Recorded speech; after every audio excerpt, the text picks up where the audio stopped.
नमस्कार दोस्तों। आज हम टेंस के बारे में पढ़ेंगे। मैं आपको पहले कुछ जानकारी दे देता हूँ, स्पेशल जानकारी जो आपकी एग्ज़ाम को लेकर के है। एसएससी की एग्ज़ाम हो, एक्सएससी जो भी एग्ज़ाम कंडक्ट करवाती है या इसके अलावा कोई भी पर्टिकुलर एग्ज़ाम हो, तो उसमें आपको देखने को मिलता है कि वहाँ पर आपको क्या है कि टेंस का बहुत बड़ा रोल है। टेंस ही नहीं, मैं आपको सारे टॉपिक्स क्लियर कराऊंगा एक एक लेकर के। जितने भी सारे टॉपिक्स हैं जो इंग्लिश से रिलेटेड हैं, इंग्लिश के अंदर आते हैं, है ना। तो कई बार देखा जाता है कि इंग्लिश की कमज़ोरी की वजह से पेपर में हम अच्छा खासा स्कोर नहीं कर पाते हैं। तो स्कोर को अच्छा करने के लिए मैं आपके लिए ये सिंपल यानी जीरो लेवल से हाई लेवल तक की सारी वीडियोस, सारे टॉपिक से रिलेटेड वीडियोस आपके लिए लेकर आऊँगा। ये सीरीज़ जो मैंने स्टार्ट की है, इसके द्वारा आप अपनी इंग्लिश को एक मजबूत लेवल पर, जैसे 25 क्वेश्चन एसएससी में आते हैं, तो 25 में से अप्रोक्स आप 20 से ऊपर, 20-22 क्वेश्चन से ऊपर क्वेश्चंस सही कर सकते हैं इस सीरीज़ के माध्यम से। अगर इस सीरीज़ को आप कंटिन्यू पढ़ते हैं तो आप आसानी से पूरी इंग्लिश को, इसका बेस, इसका फाउंडेशन पूरा समझ पाएंगे। ठीक है। इसके अलावा जो इंग्लिश के यूजेज हैं, वर्ड्स हैं, वो सारी चीज़ें भी, वोकेब है, वो सारी चीज़ें मैं कंटिन्यू आपको पढ़ाने वाला हूँ। अभी मैं आपको ग्रामर्स के कुछ टॉपिक्स करवा देता हूँ जो हमारे लिए बहुत ज़रूरी हैं स्टडी करना। ठीक है दोस्तों। अब आज हम टॉपिक्स में टेंस को मैंने इसलिए शामिल किया है क्योंकि टेंस बहुत इम्पोर्टेंट टॉपिक है। ये पूरी इंग्लिश को समझने से पहले ज़रूरी है। और भी बहुत सारी चीज़ें हैं, छोटी छोटी चीज़ें हैं, एडजेक्टिव, एडवर्ब, प्रोवर्ब वगैरह, है ना, डिटरमाइनर्स वगैरह हैं। ठीक है। तो वो जितने भी सारे टॉपिक्स हैं वो एक एक करके मैं आपको कंप्लीट करवा दूंगा। आज की इस क्लास में हम टेंसेस को लेकर पढ़ते हैं कि टेंस का क्या रोल रहता है, ये सब चीज़ें हैं। ठीक है दोस्तों। अब देखो, ऐसा है कि आपको टेंस में, जैसे टेंस में आप लोग पढ़ते आए हैं कि पहला टेंस प्रेजेंट टेंस होता है, पास्ट टेंस होता है, फ्यूचर टेंस होता है। 3 प्रकार के टेंस होते हैं, अच्छी तरह जानते हैं आप। अब तीनों टेंसों के 4-4 भाग होते हैं। प्रेजेंट इंडेफिनेट टेंस, दूसरा होता है आपका प्रेजेंट कंटिन्यूस टेंस, और तीसरा होता है आपका प्रेजेंट परफेक्ट टेंस और प्रेजेंट परफेक्ट कंटिन्यूस टेंस। ये चारों भाग हैं जो किसके हैं, प्रेजेंट के। इसी तरह से पास्ट टेंस के भी 4 भाग होते हैं, past indefinite, past continuous, past perfect and past perfect continuous. इसी तरह से फ्यूचर टेंस के भी 4 भाग होते हैं, future indefinite tense, future continuous tense, future perfect tense and future perfect continuous tense. तो इस तरह से ये 4-4 भागों में डिवाइड होते हैं तीनों टेंस को, है ना। आप लोगों ने ये बेसिक तो पहले ही भी पढ़ लिया होगा, बट मैं एक बार जानकारी के लिए आपको ये बता रहा हूँ। ठीक है दोस्तों। अब आगे की स्लाइड पे चलते हैं, मैं आपको और जानकारी बता देता हूँ। जैसे मैं बात करूँ प्रेजेंट इंडेफिनेट टेंस की, तो मोटी मोटी जो बातें हैं वो मैं आपको एक बार बता देता हूँ, समझा देता हूँ। प्रेजेंट इंडेफिनेट टेंस में क्या होता है कि आपको पता होगा कि कोई भी सेंटेंस होता है तो वो 4 प्रकार से हमें दिखाई देता है। एक तो पॉजिटिव सेंटेंस, ये सकारात्मक वाक्य होता है। एक नकारात्मक वाक्य होता है। एक आपका प्रश्नवाचक वाक्य आपको देखने को मिलता है। WH वर्ड वाले वाक्य भी देखने को मिलते हैं, यानी पॉजिटिव, नेगेटिव। इसके अलावा आपके WH वर्ड वाले या इंटेरोगेटिव सेंटेंस हम कह सकते हैं। तो 4 प्रकार के सेंटेंस होते हैं। चारों प्रकार के सेंटेंसों के फॉर्मूले भी अलग अलग होते हैं, यानी उनका सेंटेंस स्टेटमेंट को जायज़ तरीके से किस तरह से डेवलप किया जाता है, तो उसके लिए फॉर्मूले बनाए गए हैं।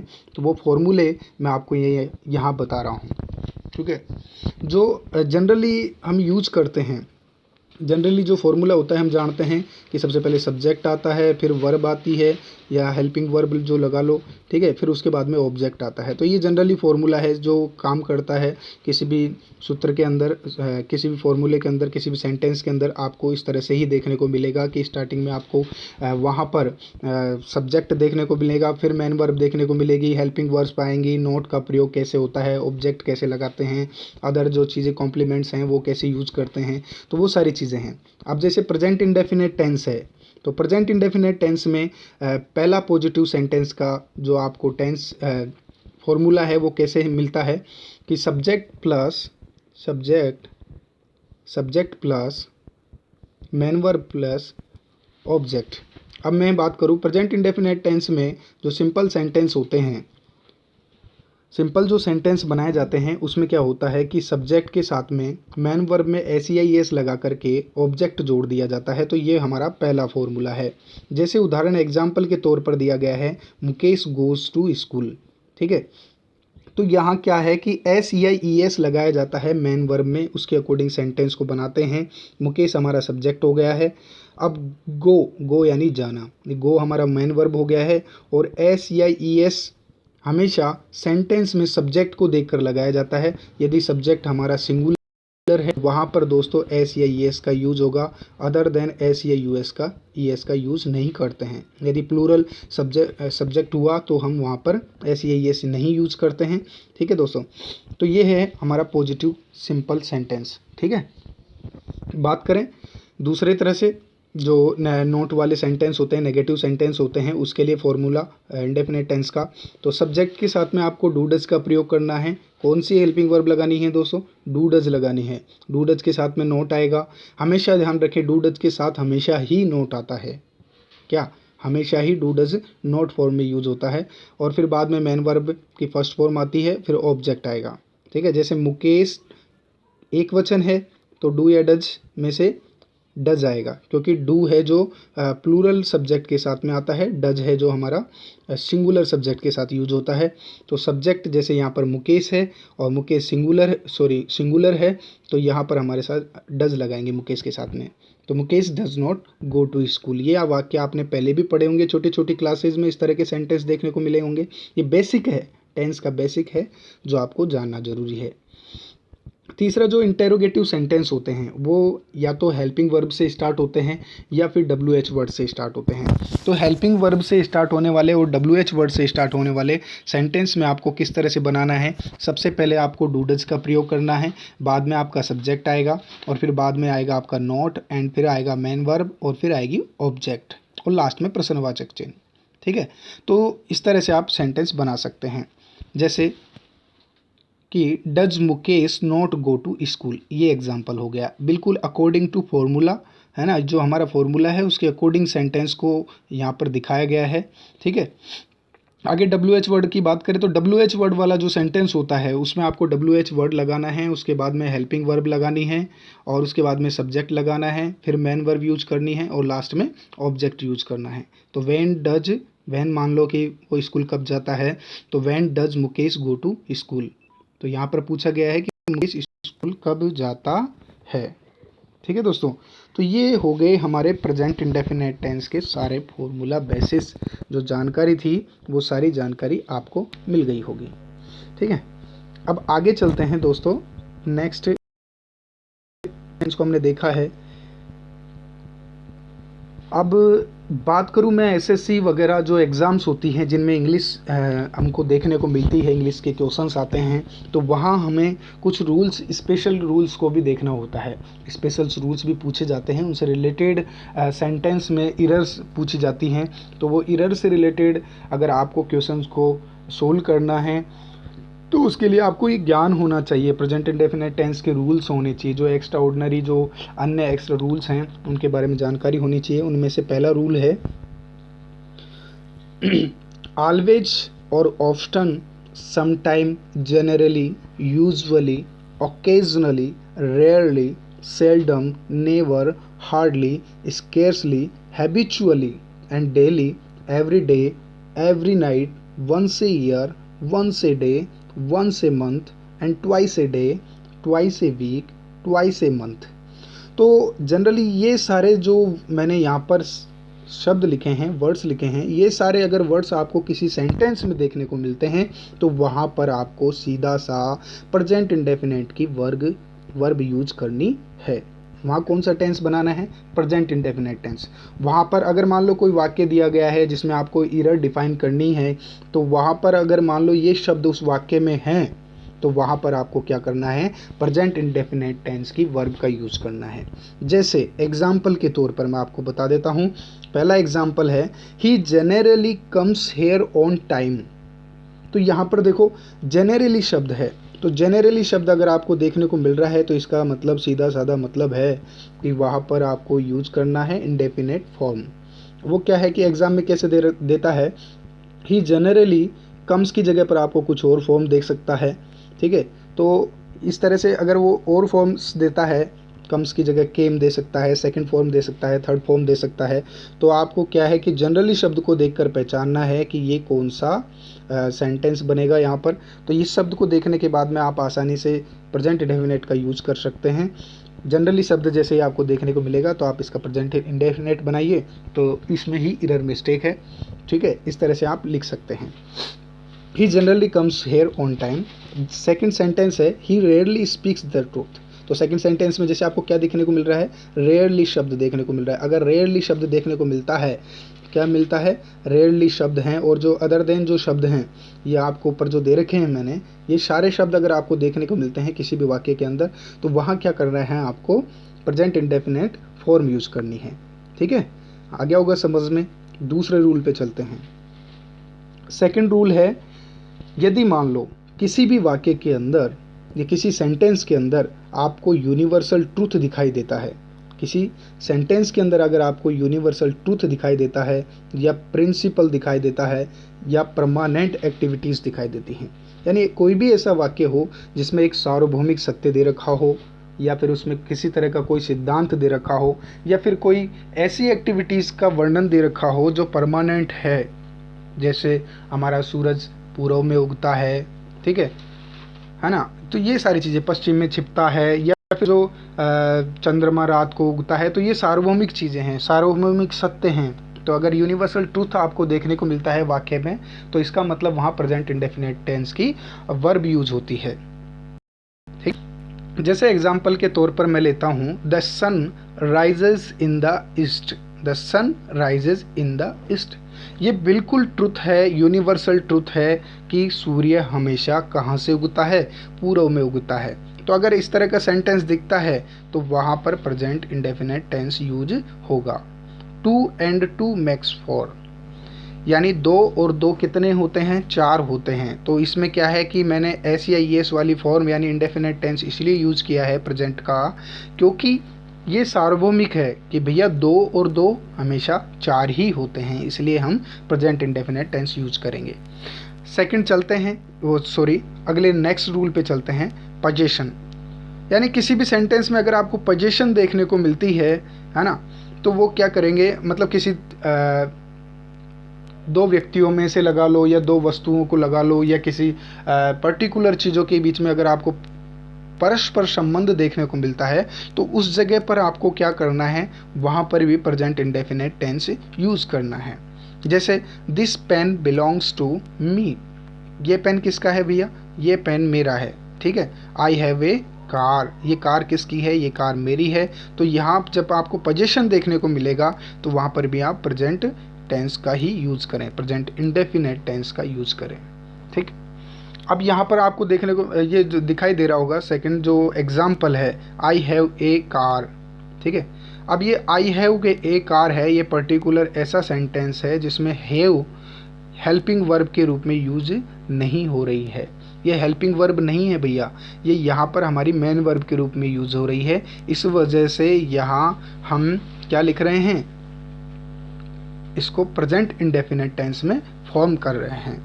हैव है, आई के साथ हमेशा हैव आता है, ठीक है, और हमेशा आई को पर्टिकुलर आई के साथ एस या एस लगाने के लिए, जैसे यहाँ पर तो हैव दे रखा है तो हैव में कोई कुछ नहीं लगाना है, आई के साथ पर्टिकुलर हैव यूज होता है, इसलिए हमने हैव का यूज़ किया है। ये मेन वर्ब है, हेल्पिंग वर्ब का काम नहीं कर रही है। सो ये प्रेजेंट इंडेफिनिट टेंस है, ये एक पोजीशन है, संबंध दर्शाता है कि ये कार किसकी है, कार मेरी है। तो इसलिए हम पोजीशन आपको जहाँ पर दिखाई देगा वहाँ प्रेजेंट इंडेफिनिट टेंस के रूल फॉलो होंगे। नेक्स्ट चलते हैं कि मान लो किसी वाक्य के अंदर किसी सेंटेंस में आपको दिखती है जो आपकी मानसिक प्रतिक्रिया को दर्शाती है। ऐसे भी शब्द होते हैं, ऐसे वर्ड्स होते हैं, जैसे नोटिस करना, रिकॉग्नाइज करना, ठीक है, सी देखना, सुनना, है ना, smell, appear, look, seem, want, wish, desire, feel, like, love, hate, hope, refuse, prefer, think, suppose, believe, agree, consider, trust, remember, forget, know, understand, imagine and mean mind etc. ठीक है, अगर आपको किसी वाक्य के अंदर भी ये इस तरह की सिचुएशन दिखती है जो कि मानसिकता को दर्शाते हैं ऐसे शब्द, तो अगर उसमें क्या करना है आपको, वही प्रेजेंट इंडेफिनिट यूज लगाना है। ठीक है, जैसे वी बिलीव इन गॉड, हम किस में विश्वास करते हैं, भगवान पर विश्वास करते हैं। तो अगर ऐसा वाक्य दिखता है जिसमें हमको मेंटल एबिलिटी या मेंटल एक्टिविटी एक्सप्रेस हो रही है हमारी, तो उसमें क्या करना है, प्रेजेंट इंडेफिनिट की वर्ब यूज़ करनी है, एस या एस वाली वर्ब यूज़ करनी है। ठीक है, तो प्रेजेंट इंडेफिनिट टेंस आता है वहाँ पर। सी ट्रस्ट इन हिम। ठीक है, तो यहाँ पर भी वही मेंटल एक्टिविटी दिख रही है उसकी कि वो उस पर विश्वास करती है। ठीक है, अब चलते हैं आगे रूल नंबर 5 पे। तो रूल नंबर 5 में क्या है कि to express fixed programme, to express fixed programme, क्या करना है आपको, टू एक्सप्रेस फिक्स्ड प्रोग्राम और प्लान इन द फ्यूचर।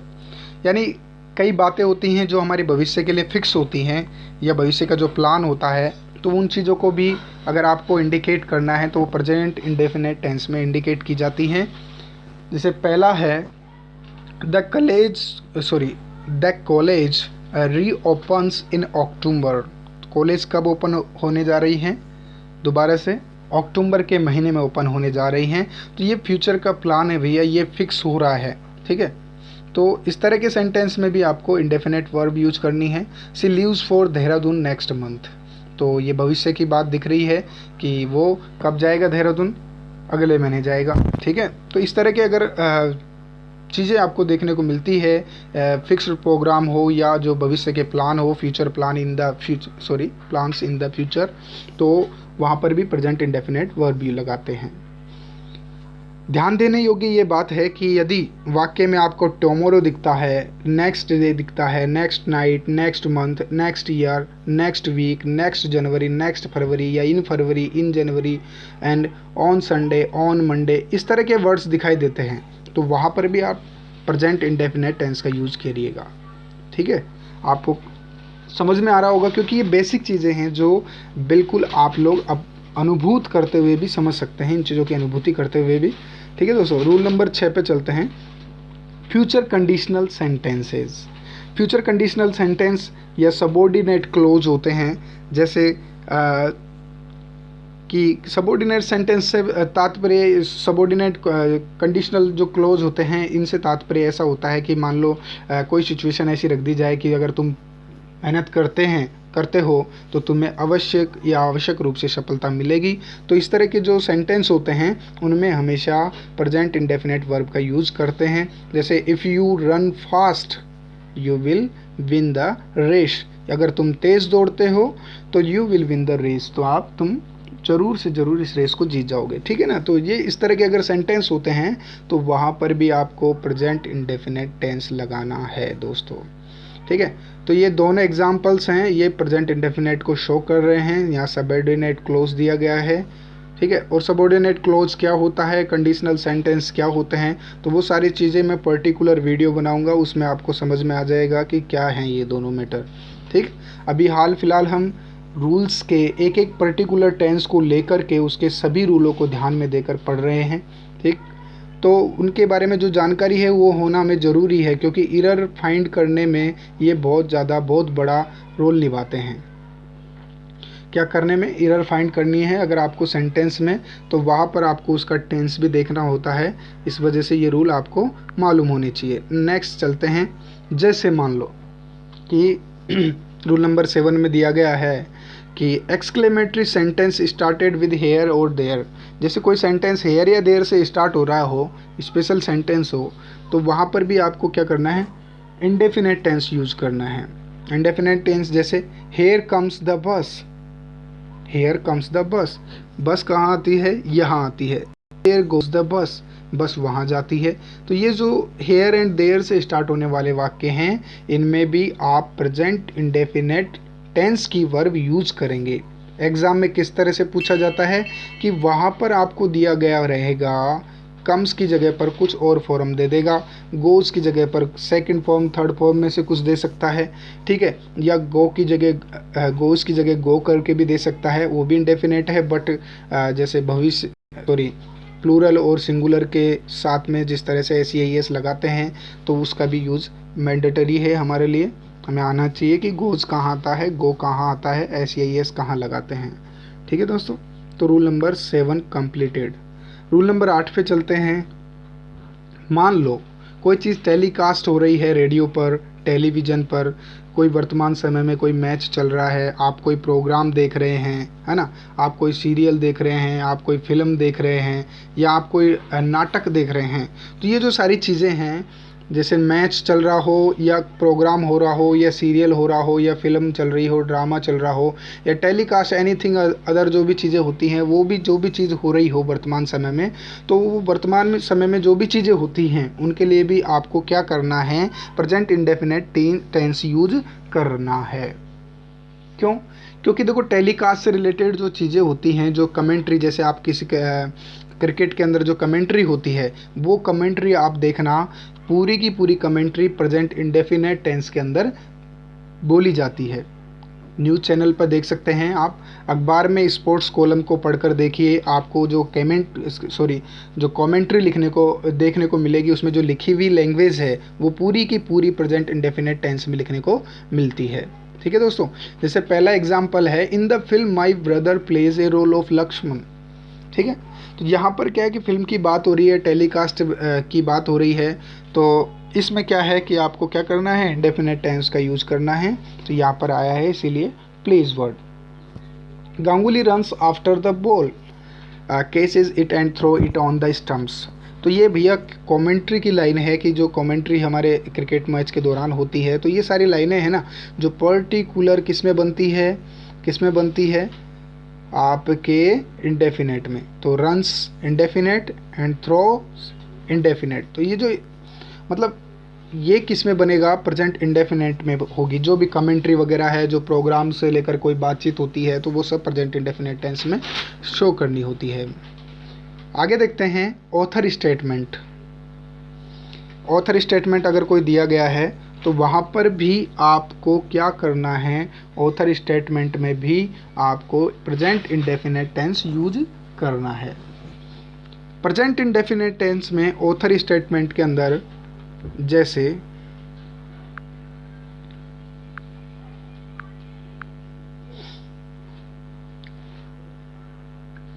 कोई भी लेखक का हो स्टेटमेंट हो, कोई पोइट का स्टेटमेंट हो, तो वो जो स्टेटमेंट होता है तो वो स्टेटमेंट भी इंडेफिनिट टेंस में ही दिया जाता है। जैसे Shakespeare says the course of true love never runs smooth.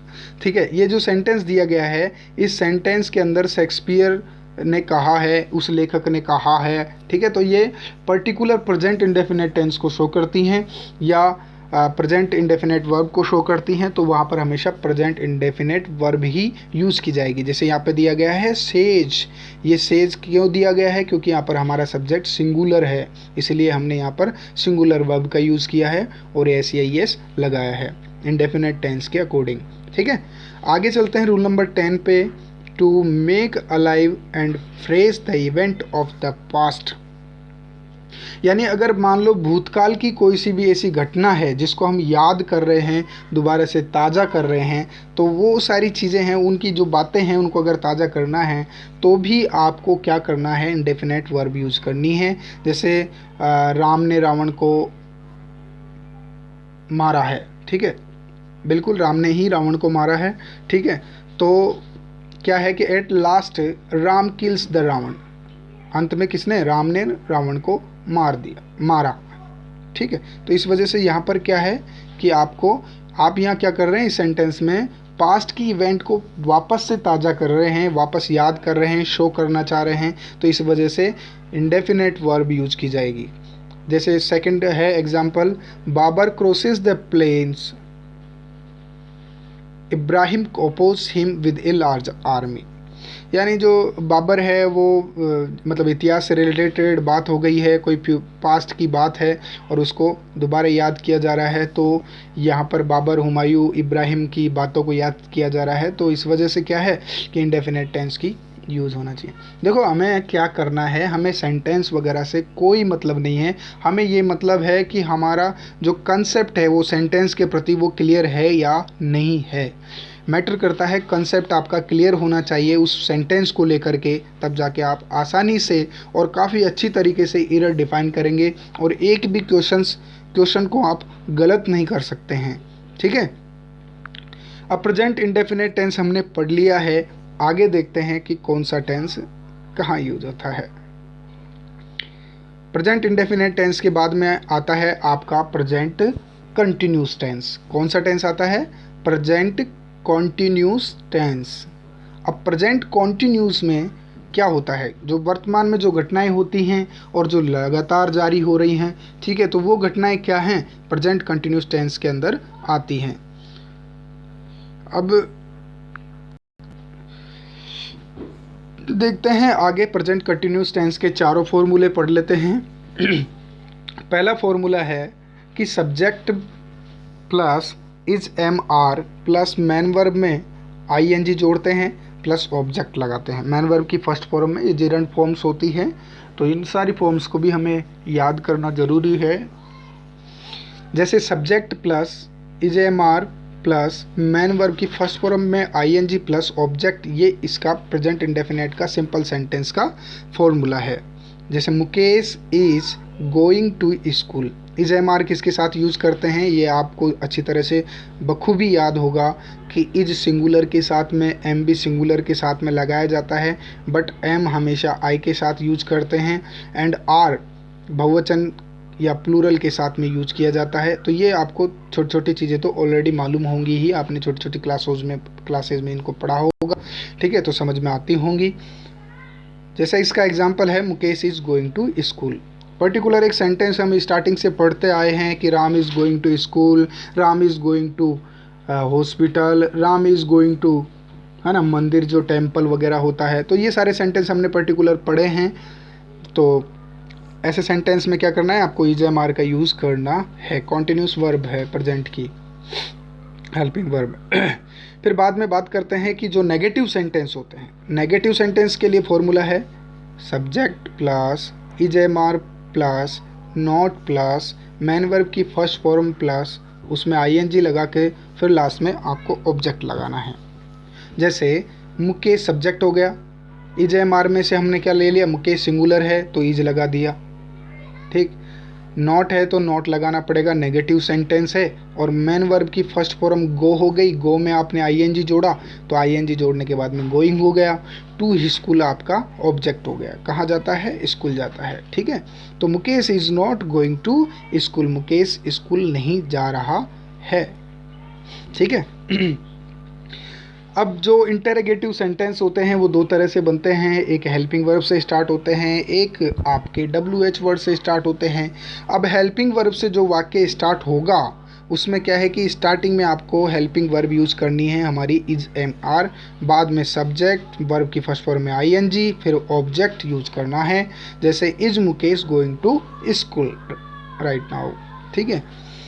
WH word वाले जो सेंटेंस होते हैं, why is Mukesh going to school, कि मुकेश स्कूल क्यों जा रहा है। तो इस ऐसे सेंटेंस में भी आपको क्या करना है कि वहाँ पर इज एम आर का यूज करना है। ये प्रेजेंट कंटिन्यूस की घटना है, सो इस वजह से हम यहाँ पर प्रेजेंट कंटिन्यूस लगाएंगे।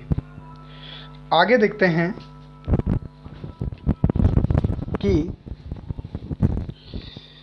ये हमने चारों फॉर्मूले डिस्कस कर लिए हैं, चारों के चारों फॉर्मूले काफ़ी बखूबी समझ में आ गए होंगे। आगे देखते हैं नेक्स्ट स्लाइड पे आपको रूल्स देखने को मिलेंगे। प्रेजेंट कॉन्टिन्यूस टेंस के क्या क्या रूल हैं। प्रेजेंट कॉन्टिन्यूस टेंस में पहला रूल है कि जब हम जिस टाइम पर बात कर रहे हैं किसी घटना की, तो वो घटना अगर वर्तमान समय में भी जारी है, प्रेजेंट टाइम पर भी अगर वो जो बोलने वाली घटना जारी है, किसी वाक्य में ऐसा दिया गया है, तो वहाँ पर भी आपको क्या यूज़ करना है? प्रेजेंट कंटिन्यूस टेंस यूज करना है। कौन सा टेंस यूज करना है? प्रेजेंट कंटिन्यूस टेंस यूज करना है, ठीक है। जैसे the girls are playing kho kho, the girls are playing kho kho, लड़कियां क्या कर रही हैं? खो खो खेल रही हैं। तो देखो हम अभी बात कर रहे हैं उस वाक्य में खो खो खेलने की, तो ये घटना अभी जारी है ना, तो इस वजह से यहाँ पर आपको क्या करना है, कॉन्टिन्यूस टेंस की हेल्पिंग वर्ब एंड उसकी जो मेन वर्ब है वो यूज करनी है। यही देखनी है वाक्य में कि वहाँ पर जो घटना है अगर वो वर्तमान समय में जारी हो रही है, जिस समय पर घटना में कहा गया है, घटना के बारे में बताया गया है, उस समय पर अगर वो जारी है तो वहाँ पर आपको कंटिन्यूस वर्ब लगानी है, कंटिन्यूस हेल्पिंग वर्ब भी लगानी है। ठीक है। Mister Jha is teaching mathematics at present, यानी मिस्टर झा अभी वर्तमान में क्या पढ़ा रहे हैं, मैथमेटिक्स पढ़ा रहे हैं। तो मैथमेटिक्स पढ़ा रहे हैं, मैथमेटिक्स हमारा ऑब्जेक्ट हो गया, प्रेजेंट टाइम हो गया। ठीक है। मिस्टर झा इज टीचिंग हो गई हमारी प्रेजेंट कंटिन्यूस टेंस की हेल्पिंग वर्ब और मेन वर्ब की आईएनजी फॉर्म। ठीक है। ये हमारे प्रेजेंट की बात हो रही है। अगर कोई एक्शन कंटिन्यू है, जिस टाइम पर हम स्पीकिंग कर रहे हैं उस टाइम पे अगर कोई एक्शन कंटिन्यू है तो वहाँ पर आपको प्रेजेंट कंटिन्यूस टेंस की helping verb and main verb का यूज़ करना है। जैसे मान लो जैसे हमने प्रेजेंट इंडेफिनिट टेंस को देखा था, उस टेंस के अंदर आपको बहुत सारे ऐसे वर्ड्स देखने को मिले होंगे जिन वर्ड से हम रिकॉग्नाइज कर सकते हैं सेंटेंस के बारे में कि ये सेंटेंस किस चीज़ से रिलेटेड है ना। तो वैसे ही कुछ शब्द यहाँ पर हैं, जैसे आपका नाउ हो गया, है ना। किसी वाक्य में नाउ दिखता है आपको, एट प्रेजेंट दिखाई देता है, at the moment, this morning and this evening. इस तरह के अगर वर्ड्स आपको देखने को मिलते हैं तो वहाँ पर सीधा सीधा आप क्या टिक करेंगे कि प्रेजेंट कंटिन्यूस है भैया, और इसमें वर्ब में अगर मिस्टेक दिख रही है आपको, कंटिन्यूस की वर्ब नहीं लग रही है, तो वहाँ पर आप एरर डिफाइन कर लेंगे। ठीक। नेक्स्ट चलते हैं रूल नंबर 2 पर। रूल नंबर 2 में क्या है कि जैसे कोई नियर फ्यूचर एक्शन है, देखो यहाँ पर आपको शो हो रहा होगा स्लाइड में पूरा। तो जैसे नियर फ्यूचर एक्शन है जो कि अभी वर्तमान में भविष्य में जो कि अभी भविष्य का लगभग होने ही वाला है, जो नज़दीकी टाइम में होने वाला है, तो वो जो फ्यूचर एक्शंस हैं वो भी प्रेजेंट कंटिन्यूस टेंस में आते हैं। I am going two by A car, जैसे मैं क्या करने जा रहा हूँ, मैं एक कार खरीदने जा रहा हूँ। ठीक है। रहा हूँ, रहा ही है, ये सब लोग आप लोगों ने पढ़ लिया होगा, बट अब आपको रूल के अकॉर्डिंग ही चलना पड़ेगा, क्योंकि जब ही आप पर्टिकुलर एरर को डिफाइन कर पाएंगे। क्योंकि हम सारे टॉपिक पढ़ने के बाद में वहाँ एग्ज़ाम में एरर्स के वाले क्वेश्चंस को देखते हैं तो वहाँ सारे टॉपिक्स गिचपिच हो जाते हैं, मतलब हमारे कंबाइंड हो जाते हैं, उनका एक मिक्स बन जाता है, मिक्सचर बन जाता है, सो हमें समझ में नहीं आता है। इसलिए आपको एक टेंस को तो मतलब पूरी अच्छी तरह से गहराई से पढ़ना बहुत ज़रूरी है, क्योंकि मेन वर्ब का खासा अच्छा रोल रहता है, हेल्पिंग वर्ब्स का बहुत अच्छा रोल रहता है, प्रीपोजिशन वगैरह का भी रोल रहता है ना। ये सारी चीज़ें, आर्टिकल्स वगैरह का आपको रोल देखने को मिलता है, कंजक्शन वगैरह का रोल देखने को मिलता है। हेल्पिंग वर्ब में चेंजिंग का रोल देखने को मिलता है। मैन वर्ब की फर्स्ट फॉर्म सेकंड फॉर्म का चेंजेस देखने को मिलता है एरर के अंदर। सो ये चीज़ें आपको याद होनी चाहिए। सेकंड एग्जांपल है, he is going to get married this year, कि वो क्या करने जा रहा है, इस साल शादी करने जा रहा है। तो यहाँ पर भी ये कंडीशन क्या है, नियर फ्यूचर की है। सो वहाँ पर आपको प्रेजेंट कंटिन्यूस टेंस यूज करना है दोस्तों। Rule number 3। अब नंबर 3 में क्या है कि ये जो मैं वाक्य दे रहा हूँ, सॉरी, वाक्य के अंदर जो यूज़ होने वाले जो ये वर्ड्स हैं, अगर ये वर्ड्स आपको वहाँ दिखते हैं, है ना, तो वहाँ पर आपको प्रेजेंट कंटिन्यूस टेंस यूज़ नहीं करना है। अगर ये वाक्य में अगर ये वर्ड्स आपको कहीं दिख जाएं तो वहाँ प्रेजेंट कंटिन्यूस टेंस कभी नहीं होता। क्योंकि मैं यूँ कहूँ कि सी, हियर, स्मेल, नोटिस, रिकॉग्नाइज, ये सारे जो चीज़ें हैं हमने अभी अभी पढ़ी थी थोड़ी देर पहले कि ये इंडेफिनेट के वर्ड्स हैं, जो दिख जाएं, अगर आपको ऐसा हो जाए तो वहाँ पर क्या करना था, इंडेफिनेट यूज़ करने हैं। क्योंकि यार हम किसी चीज़ को जब टेस्ट करते हैं या किसी चीज़ को आप देखते हो तो वर्तमान में देखते हो, या यूँ नहीं कि मैं देख रहा हूँ। ठीक है। तो देख तो रहा हूँ, वो सब चीज़ें हैं, वो सारे वर्ड्स हैं, पर वो सारे वर्ड्स हैं जो अलग अलग वर्ब्स के रूप में यूज हो सकते हैं। ठीक है।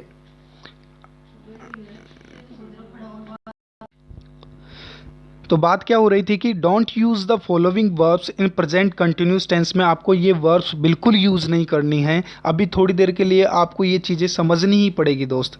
अगर आपको ये देखो, ये सारी जो मैं जैसे जैसे बताता जा रहा हूँ ना, वैसे वैसे बिल्कुल साथ साथ आप बिल्कुल साथ दीजिएगा, है ना, साथ साथ चलते रहिए, तो आपको सब कुछ समझ में आएगा। लास्ट में मैं और सारी चीज़ों को अलग अलग पर्टिकुलर एक एक चीज़ को लेते हुए आपको अच्छी तरह से समझा दूंगा, ठीक है। अगर मान लो कोई सेंटेंस में आपको ये वर्ड दिखता है, शी दिखाई देता है, hear, smell, notice, recognise, taste, appear, seems, है ना, look, love, hate, abhor, despair, detest, like, dislike, hope, doubt, admit, accept, refuse, deny, prefer, regard, satisfy, want, wish, desire, intend, please, displease, mean, suppose, think, imagine, presuppose, recall, recollect, remember, forget, believe, forget, trust, own, possess, है ना, have, belongs to या belong to, keep, consist of, contain, compromise, include, and involve,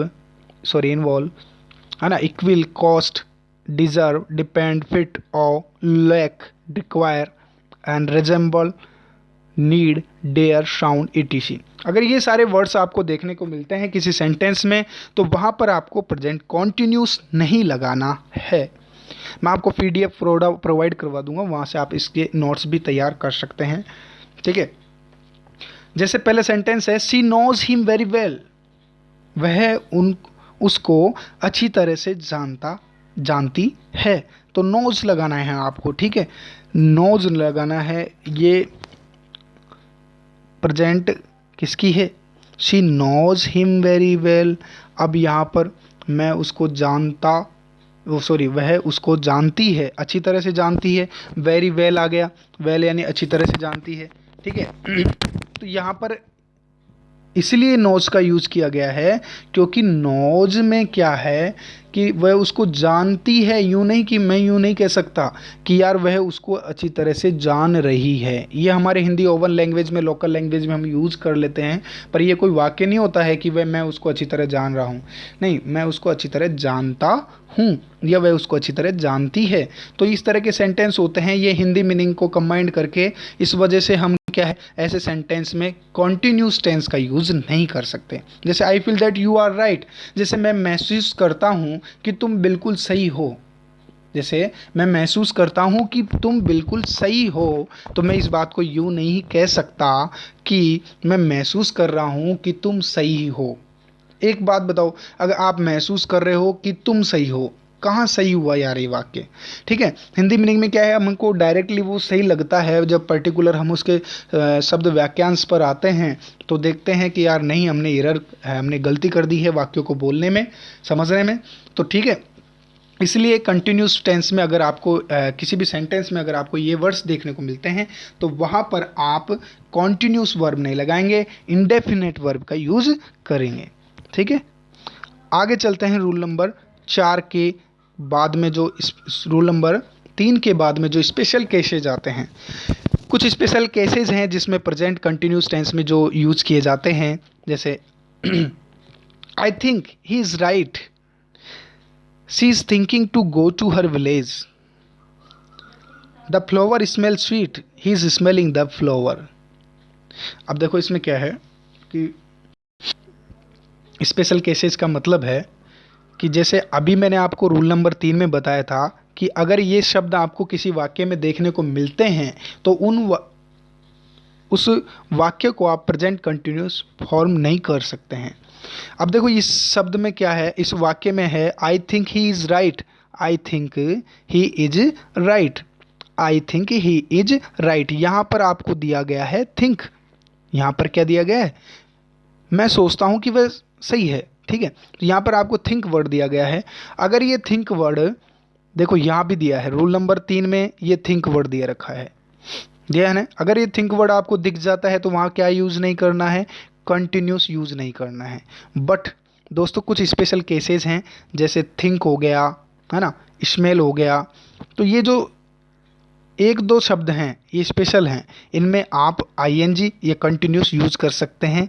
जैसे यानी विशेष तौर पर कभी कभी ही use आते हैं, अगर हमेशा यूज नहीं कर सकते। थिंक हुआ, स्मेल हुआ, ठीक है। तो इन शब्दों में आप कभी कभी कंटिन्यूस लगाते हैं, बहुत रेयर केस में लगाते हैं, वो स्पेशल केसेज होते हैं जिनमें ही आईएनजी यूज़ की जाती है इनकी फॉर्म।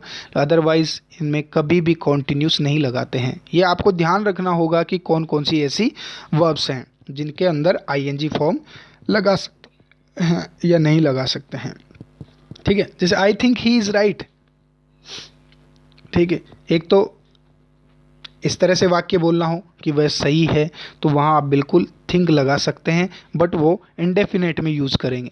लेकिन अगर मैं यूँ बोलूँ कि मैं गांव जाने के बारे में सोच रहा हूँ, अगर मैं यूँ बोलूँ कि मैं गांव जाने के बारे में सोच रहा हूँ, तो इसका मतलब मैं सोच रहा हूँ भैया, वर्तमान समय में सोच रहा हूँ। तो आपको क्या करना पड़ेगा, जो थिंक है उसका यूज करना पड़ेगा आईएनजी फॉर्म में। ये स्पेशल है, ये स्पेशल इसलिए है।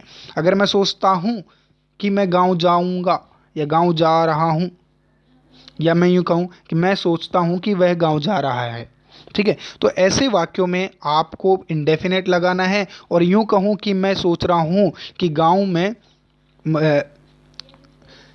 कि अगर मैं यूं कहूं कि मैं गांव जाने के बारे में सोच रहा हूं, एक तो देखो मैं यूं कहूं कि वह सोच रहा है कि वह सोचता है कि वह मैं गांव जाऊंगा, या यूं इस तरह का सेंटेंस हो, या इस तरह का सेंटेंस हो कि मैं गांव जाने के बारे में सोच रहा हूं।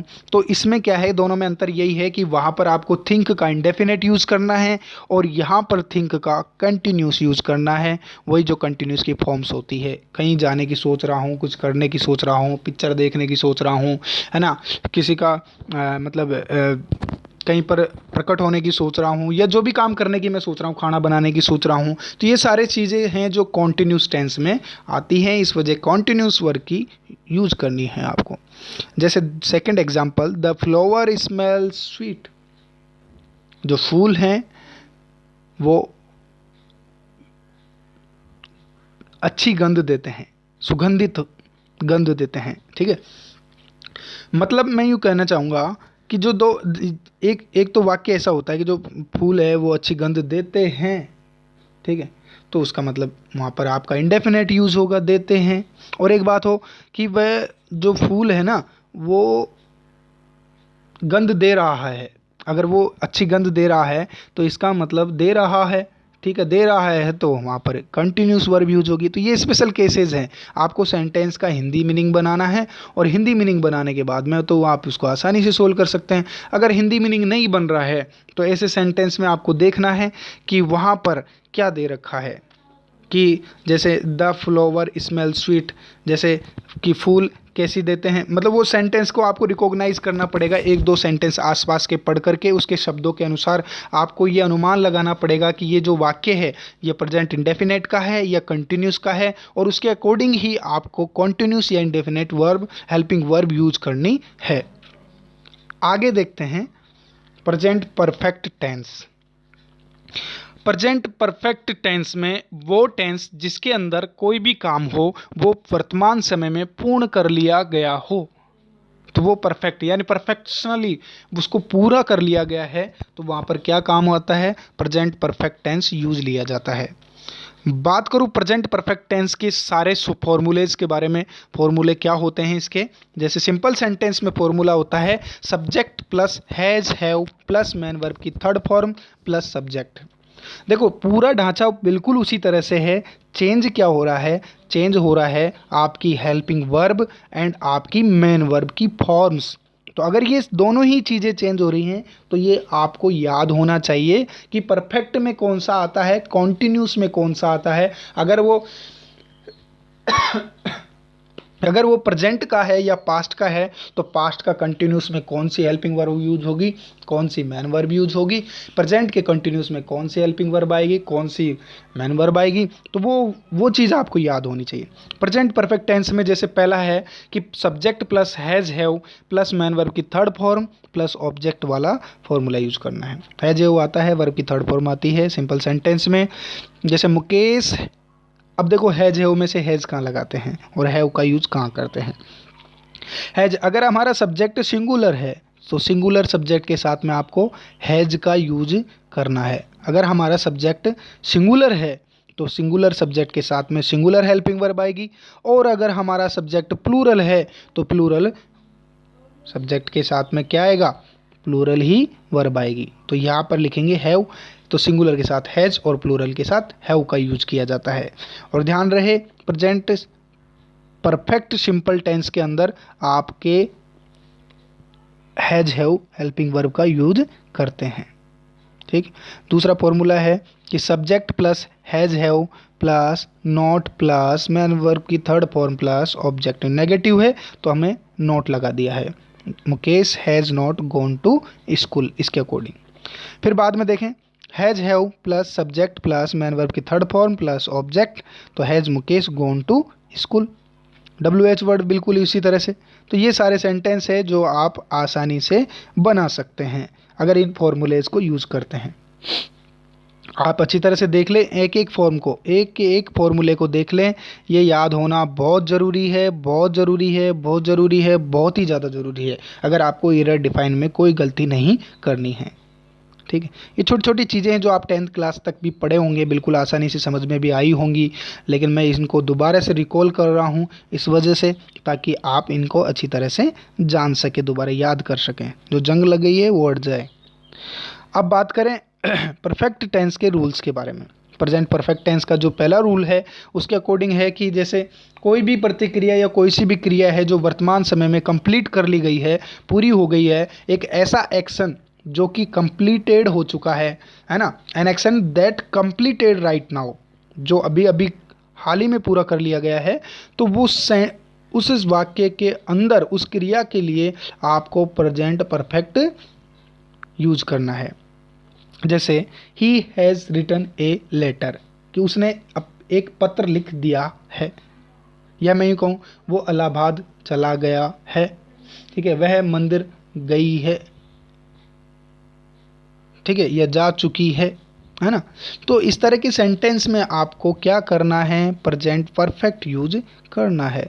ये पहला रूल हो गया, जो जो घटनाएं अभी अभी कंप्लीट हुई हैं है ना, तो वहाँ परफेक्ट का यूज करना है। दूसरा रूल है ए past action impact of which is still at present. अगर जो भूतकाल है हमारा, भूतकाल की जो कोई घटना हो और उसका जो एक्शन, उस घटना का जो एक्शन है, उसकी क्रिया का प्रभाव हमारे वर्तमान पर दिखाई दे रहा है, तो ऐसी कंडीशन में भी आपको प्रेजेंट परफेक्ट टेंस यूज करनी है। जैसे he has cut his finger, उसने अपनी अंगुली काट ली है, तो भैया वो जो अंगुली काट ली है ना, वो वर्तमान में भी कटी हुई है, इस वजह से वहाँ पर भी क्या आएगा, प्रेजेंट परफेक्ट टेंस यूज करेंगे। यानी जो भूतकाल की घटना है और उसका प्रभाव आपका आज तक पड़ा हुआ है, तो भी प्रेजेंट परफेक्ट यूज होता है। My son has eaten all the mangoes, मेरा जो लड़का है वो पूरे के पूरे आम खा गया है, तो उस कंडीशन में भी किसका यूज होगा, प्रेजेंट परफेक्ट टेंस का यूज होगा। रूल नंबर 3 पर आ जाते हैं। कुछ एडवर्ब होती हैं, कुछ एडवर्बियल फ्रेज होते हैं, है ना, जो कि हमारे प्रेजेंट परफेक्ट टेंस में यूज किए जाते हैं, तो उन पर्टिकुलर्स को भी आपको ध्यान रखना है। जैसे कई बार अगर आपको वाक्य में ये शब्द देखने को मिलते हैं, ईवर है, नेवर है, ऑलवेज ओकेजनली है, ऑफ्टन है, सेवरल टाइम्स है, ऑलरेडी है, यट है, I just, lately, recently, so far, up to now, up to the present and since for, during the last few weeks देखने को मिलता है।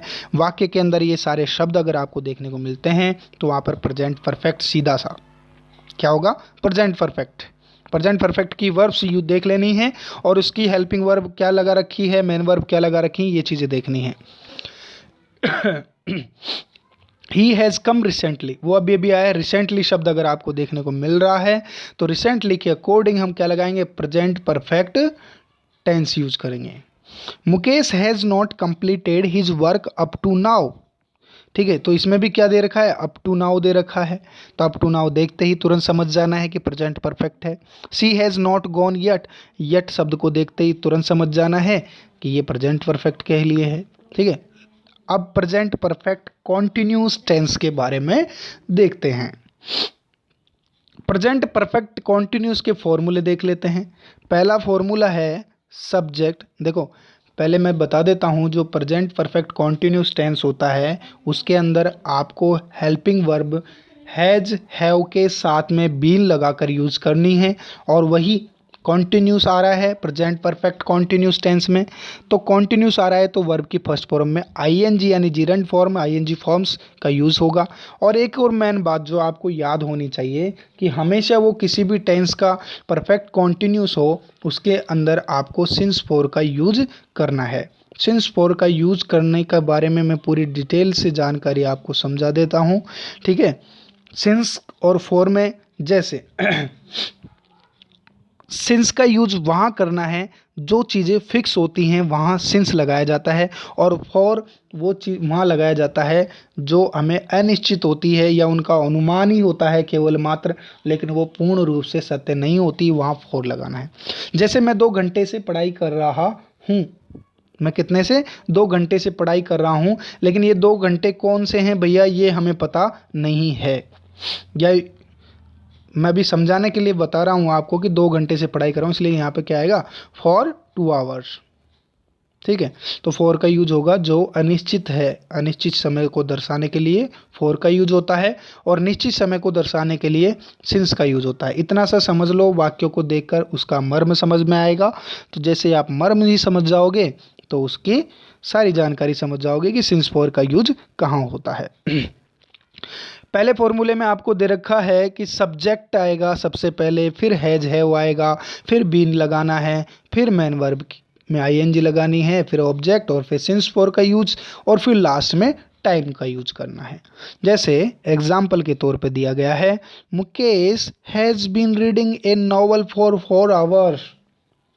जो मुकेश है वो एक उपन्यास को लगातार 4 घंटे से पढ़ रहा है, ठीक है। लगातार 4 घंटे से पढ़ रहा है, लेकिन ये कौन से 4 घंटे हैं इस वजह से हमें पता नहीं है, इसलिए फॉर का यूज किया गया है, ठीक। और तो बात बाकी आपको हैज़ बीन समझ में आ गया होगा, क्योंकि मुकेश एक सिंगुलर सब्जेक्ट है, सो सिंगुलर सब्जेक्ट के साथ में आपको सिंगुलर ही हेल्पिंग वर्ब यूज करनी है। आईएनजी फॉर्म समझ में आ गई होगी, रीड हमारी मेन वर्ब है उसमें आईएनजी लगाया हुआ है, और बाद में आपका ए नॉवल ऑब्जेक्ट है, ए नॉवल ऑब्जेक्ट है, फॉर सिंस फॉर में से सिंस फॉर लगाया गया है, और ये 4 आवर्स हमारा टाइम दिया गया है। अब आगे बात करें दूसरे फॉर्मूले की, subject plus has have not been. Has have not been use करना है, ध्यान रहे हैज हैव के बाद में नॉट लगाना है, इनके बाद में नहीं। Has have not been use करना है, हैज हैव के बाद में नॉट लगाना है, फिर बीन यूज करना है, बीन के बाद नॉट नहीं यूज करना है। फिर वर्ब की first form ING same as it is. Mukesh has not been reading a novel for 4 hours, ठीक। बाद में हमारा इंटरोगेटिव सेंटेंस हेल्पिंग वर्ब से स्टार्ट होने वाले has have subject plus not been plus main verb plus have object since for और time, ठीक है। उसी तरह से ये पूरा सेंटेंस WH वर्ड लगा देंगे, फिर हैज हैव आएगा, फिर ऑब्जेक्ट सब्जेक्ट आएगा हमारा, फिर बीन आएगा, फिर मैन वर्ब की फर्स्ट फॉर्म में आईएनजी आएगी, फिर ऑब्जेक्ट आएगा, फिर सिंस फॉर, फिर टाइम आएगा। ये हमारे प्रेजेंट परफेक्ट कॉन्टिन्यूस के फॉर्मूले हो गए। अब देखो जहाँ पर आपको कंप्लीटेड टास्क देखने को मिलता है तो वहाँ पर क्या करना है, प्रेजेंट परफेक्ट कंटिन्यूस का यूज़ करना है। मैं आगे इसको नेक्स्ट वीडियो में और डिफाइन करूँगा काफ़ी अच्छी तरीके से। She has been crying, she has been crying, वह अभी भी चिल्ला ही रही है, मतलब काम तो पूरी तरह से परफेक्ट है बट कंटिन्यू है, वर्तमान समय में भी जारी है, सो वहाँ पर परफेक्ट कंटिन्यूस यूज होता है, ठीक है। She has crying and I have been watering the garden, मैं भी पानी में वो गार्डन में पानी दे रहा हूँ, सो मेरे द्वारा पानी दिया जा रहा है गार्डन में। सो ऐसे जो भी सेंटेंस देखने को मिलते हैं तो वहाँ पर आपको present perfect continuous tense use करना है, ठीक है दोस्तों। तो हाँ तो दोस्तों समझ में तो आ ही गया होगा। बहुत बहुत धन्यवाद आपका इतने समय तक जुड़े रहने के लिए हमारे साथ में। और दोस्तों आप मुझे कमेंट सेक्शन में लिखकर बताएंगे कि मुझे वीडियोस कैसे बनानी है, बोर्ड के माध्यम से बनानी है या कैसे बनानी है, तो मैं बिल्कुल बखूबी एक देखो, एक तो होता है आप PDF के माध्यम से पढ़ाएं और एक होता है बोर्ड पर तारतम्यता को बनाते हुए पढ़ाएं, तो उसमें बहुत अंतर होता है। PDF में हम क्या है ज़्यादा बातें समझा नहीं सकते आपको, आप भी हमारे सामने मतलब शो नहीं हो सकते, क्योंकि PDF में हम इतना लिख भी नहीं, रिटर्न वर्क भी नहीं कर पाते हैं। सो आप कमेंट सेक्शन में ज़रूर बताएं और वीडियो को लाइक करें, शेयर करें और कमेंट करना ना भूलें। बताएं ज़रूर कि कैसी लगी वीडियो, क्या कमियां रह गई हैं, और भैया सब्सक्राइब तो कर ही लेना है, क्यों कर लेना है, क्योंकि मेरे हिसाब से मैं बहुत अच्छी अच्छी वीडियो आपको प्रोवाइड कराऊंगा जो आपकी एसएससी सीएचएसएल हो या सीजीएल हो या सीजीएल मैन हो, तो सभी के लिए इंग्लिश के लिए बहुत ज़्यादा इम्पोर्टेंट रहेंगी।